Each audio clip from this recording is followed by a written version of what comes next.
नमस्कार, निर्मलाज रेसिपी मराठीमध्ये आपले खूप खूप स्वागत आहे। आज मी तुम्हाला कवठाची चटणी नाही पण गूळ घालून खाण्याकरता कसे तयार करायचे कवठ ते दाखवणार आहे। चला तर मग आपण रेसिपीला सुरुवात करूया। सर्वात आधी आपल्याला हे कवठ असं फोडून घ्यावं लागणार आहे आणि आपल्याला छान असं पिकलेले कवठ घ्यायचं गूळ घालून खाण्याकरता। असे पांढरा कच्चा असं घ्यायचं नाही, ते चटणीला चालू शकतं, पण आपल्याला हे नुसतंच खायचं आहे गूळ घालून। त्याकरता आपण असं पिकलेलं छान असं कवठ घेऊन घ्या। हे पहा, आता मी त्यातले गर काढून घेतलेले आहे। दुसरं पण फोडून बघूया। फोडून बघायचं, कवठ असं चांगलं पाहिजे, मध्ये खराब झालेलं नसावं। आपलं हे पहिलं चांगलं निघालं, दुसरं पण बघूया आपण। हे पण छान निघालेलं आहे, याचा पण गर काढून घेऊया आपण। असा हा गर काढून घ्यायचा। आता आपण फोडून तो छान असं मोकळं करून घेऊ, म्हणजे आपल्याला त्यात गूळ कालवता येईल। हे पहा, यामध्ये ज्या अशा काड्या आहेत, कडक थोड्याशा काड्या असतात, त्या काढून घ्यायच्या। बिया राहिल्या तरी काही हरकत नाही, छान लागतात बिया पण त्यातल्या, असं दाताखाली चावल्या गेल्यावर छान लागतात। यातल्या आपण अशा मोठ्या मोठ्या काड्या काढायच्या, बारीक थोड्याफार असतातच, त्याचे काही हरकत नाही आपल्याला। असं मी हे फोडून मोकळं केला। आता पूर्ण चांगला असा आपण हा कालून घेऊया, म्हणजे आपल्याला याच्यात गूळ मिक्स करायचा आहे। हे पहा, मी अगदी मोकळं काढून घेतला आणि हे अशा काड्या जेवढ्या निघाल तेवढ्या काढून घेतलेल्या आहे। आपल्याला हा गूळ चिरून घ्यायचा त्यात कालवण्यासाठी। गुळाऐवजी आपण साखर पण घालू शकता। तर आपण हा गर जेवढा आहे तो मोजून घेऊ, तेवढ्याच प्रमाणात आपल्याला गूळ घ्यायचा आहे। तर मी हा गर मोजून घेणार आहे वाटीने। आता हा वाटीत टाकून घेते। एवढा वाटीभर आता हा 2 कवठाचा गर निघणार आहे, बघू शकता। तेवढ्याच प्रमाणात आपल्याला गूळ घ्यायचा आहे। गूळ किंवा आपण साखर पण घेऊ शकता।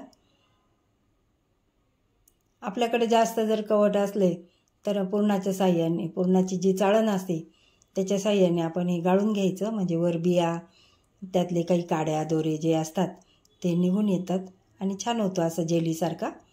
पण मी आता हे 2च कवठ असल्यामुळे तुम्हाला दाखवते, यात बिया असल्या तरी हे छानच लागतं। आता आपण गॅस पेटवूया। गॅस पेटून आपल्याला ते परतून घ्यायचं आहे। तर मी इथे जाडबुडाची स्टीलची कढई ठेवली। कवठ हे आंबट असल्यामुळे थोडंसं, तर असं मी स्टीलचीच कढई वापरलेली आहे। आपण असंच काही पॅन वगैरे असला तर वापरलं तरी काही हरकत नाही। आपल्याला मिनिटभर या तुपामध्ये परतून घ्यायचं, त्याकरता मी 1 चमचाभर तूप टाकलेलं आहे। तुपावर आपण मिनिटभरच परतवायचं, कारण आपल्याला गूळ घालून हे शिजवायचंच आहे। नंतर शिजवण्यासाठी आपण बिलकुल पाण्याचा वापर करणार नाही आहे। हा गूळ विरघळेपर्यंत आपल्याला हे एकजीव करून घ्यायचं आणि छान परतून घ्यायचं आहे। जेलीसारखं छान होतं, बिया असल्या तरी ते चांगलं लागतं, तुम्ही करून पहा नक्की। हे पहा, आता हा गूळ पूर्णपणे विरघळला, चवीला 1 नंबर लागतं। शिजवल्यामुळे त्यातला ओलावा असा कमी होतो आणि टिकायला पण भरपूर दिवस टिकतं। तुम्ही 8 दिवसाच्या पुढे हे ठेवलं तरी चालतं। वर ठेवा, फ्रीजमध्ये नाही ठेवलं तरी ते काही हरकत नाही, त्याला खराब होत नाही। अर्धा चमचा मी इथे वेलची जायफळची पूड टाकलेली आहे। मी साखर घालून ती बारीक केली होती मिक्सरला, ती घालून घेतली। पुन्हा आपण असं छान असं परतून घेऊया। हे परतवताना गॅस बिलकुल बारीक ठेवायचा आणि छान शिजू द्यायचं। बिया पण मऊ होतात, खाताना काही अशा कडक लागत नाही, टचटच अशा दाताखाली अगदी मऊ होऊन जातात। बघू शकता इथे छान अशी जेली तयार होते, बघता क्षणी खायला तोंडाला पाणी सुटतं, पाहू शकता इथे। आता हे तयार झालं, गॅस बंद करून टाकूया आपण।